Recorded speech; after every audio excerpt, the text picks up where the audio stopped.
In the world of country music, Amie Comeaux was a rising star, known for her powerhouse voice, heartfelt lyrics, and charm that could light up any stage. But for every bright light, there's a shadow. And while Amie was building a career the world would one day remember, fate was quietly writing a different ending, one she'd never see coming. How did Amie go from a small-town country life to becoming a rising star in country music? Join us as we cover the story of Amie Comeaux, a girl with a voice that could quiet a room and a life that ended far too soon. Amie Noel Comeaux was born December 4th, 1976, in the heart of Thibodaux, Louisiana. Before she could even spell the word music, it had already taken root in her soul. By 3, she was singing, not just humming along, but singing on pitch with feeling. Her family noticed, her teachers noticed, and it didn't take long before all of Louisiana did too. At just 9 years old, Amie stood under the towering lights of the Louisiana Superdome and sang the national anthem at a New Orleans Saints game. Not once, not twice, she became a regular fixture. Fans in the stands would whisper, "That girl's gonna be famous one day." And it wasn't wishful thinking, it was obvious. Her aunt, working in the jewelry department at a J.C. Penney in Baton Rouge, got an idea. Why not have Amie sing during our fashion shows? It started small, just a few songs here and there, but crowds formed. And soon, Amie was performing at malls all across Louisiana and into Tennessee. But it wasn't just small-town hearts she was winning over. In 1987, when she was just 11, Amie was cast in a local theater production of Annie in Port Allen. She landed the lead role, of course, but that night, someone significant happened to be in the audience. A few days before, veteran Nashville producer Harold Shedd, known for launching the careers of Billy Ray Cyrus and Sammy Kershaw, got a call from a friend. "You have to come see this girl in Port Allen," the friend said. Shedd made the trip, expecting maybe a spark. What he found was a flame. Shedd couldn't believe what he saw. A young girl with the command of a seasoned pro and a voice that sounded like it came from the soul of the South. He saw something rare, something real, and he promised Amie something few others could: opportunity. Years passed, but that performance stuck with him. In 1993, Harold Shedd stepped in to lead the Polydor Nashville label and followed through on his promise to Amie. He offered her a record deal and began preparing her for spotlight. She was just 17 when her debut album, Moving Out, hit the shelves in 1994. It was a masterclass in modern country, gritty honky-tonk, aching ballads, and a fierce sense of independence. Behind her were Nashville's top session musicians, Hargus Pig Robbins, Bruce Boughton, Rob Hajakos. Together, they built an album that wasn't just a debut, it was a statement. The singles Moving Out blew, and Who's She to You hit the airwaves. Surprisingly, Who's She to You even charted on Billboard, reaching number 64 on the country charts. It was a start, modest, yes, but promising. More importantly, the world was starting to hear that voice, a little bit of sweetness, a little bit of steel. As Amie's star began to rise, so did her visibility. She started appearing on more live shows, and with every performance, she delivered the same magic. Not many people know this, but Amie Comeaux was more than a rising star. She was a big sister figure, a godmother, and a best friend to a little girl named Megan. When Megan was born, Amie was right there in the hospital room. She didn't hesitate for a second. She looked at Megan's father and said, "Can I be your nanny?" She was only 13 years old at the time, but she already knew she wanted to be part of Megan's life forever. As Amie began chasing her dreams, recording CDs and hitting the road for shows, Megan was often right there beside her. But just as the stars seemed within reach, the ground beneath her began to shift.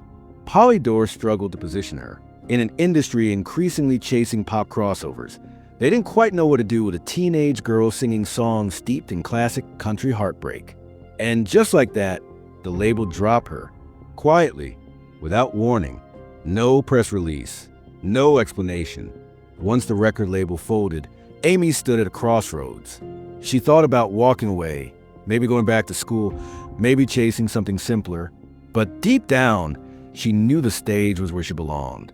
She wasn't ready to let go of the spotlight, not yet. Without the support of a label, things were bound to be challenging. She moved to Nashville in 1994, where she quickly found herself opening shows for rising stars like Toby Keith, Tracy Byrd, and Clint Black. But Nashville can be a waiting game, and after a couple of years, the opportunity slowed. So she made the decision to head back to her roots in Louisiana. There, she knew she could make a better living performing in local clubs than waiting around in Nashville for the next opportunity. Still, the dream hadn't died. She knew she'd eventually need to head back to Nashville if she ever wanted a real shot again. And quietly, Amie was laying the groundwork for that second chance. Despite the setback she faced, it wasn't a complete restart for Amie.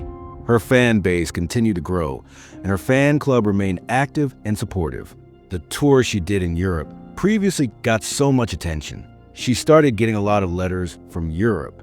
The album's title track and her cover of Blue, which was released in 1995, gained traction, especially in Europe. She couldn't just disappoint her fans, so she decided to do a tour across the continent. She started her tour from Sweden, then Norway, and eventually England, where she was scheduled to appear at the Good End Country Festival in Kent on July 20th, 1995. It's always been a dream of mine to perform in England. You've given us so much incredible music over the years, she shared. Ironically, while performing in Kent mid-performance, the power cut out. Her microphone went silent, but Amie didn't miss a beat. She kept singing Patsy Cline's Crazy, a cappella. By the time she hit the final note, the crowd was in tears. When I finally performed, the audience was amazing.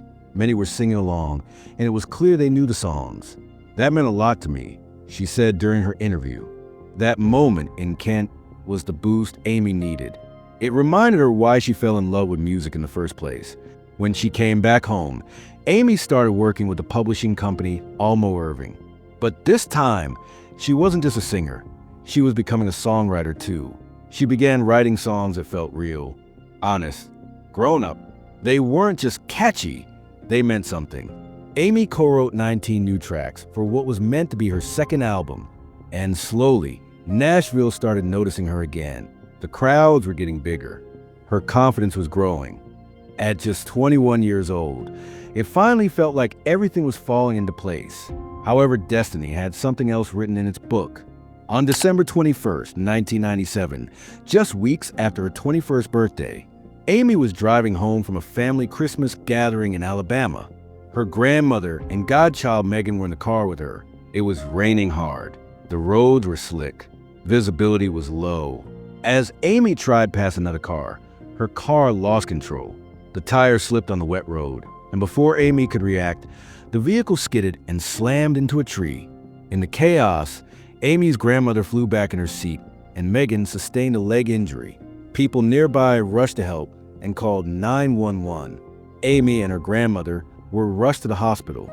Megan, confused and scared, asked the ambulance driver if everyone was okay. There was no answer. Her grandmother survived with injuries, but Amie didn't make it. The impact caused severe brain injury, and she died at the scene.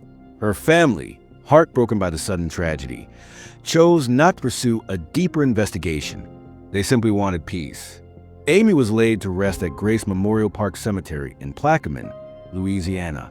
The country music world mourned the loss of a young talent gone far too soon.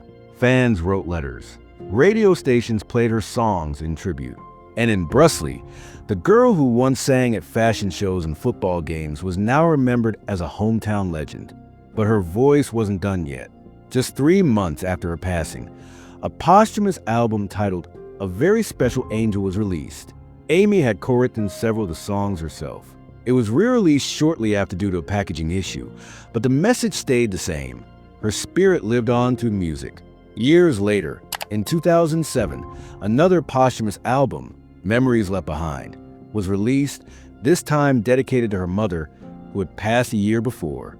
Even a decade after her death, Amie Comeaux's voice was still reaching hearts. She may not have had a long career. She may not have won awards or top charts. But what Amie left behind was more than music. Somewhere tonight, in a small town school auditorium, a girl with big dreams is singing Patsy Cline, just like Amie once did. Somewhere, a family in Louisiana is playing her songs by the Christmas tree. And somewhere, someone who's hurting is hearing her voice and feeling a little less alone. Because Legends aren't measured in years. They're measured in echoes.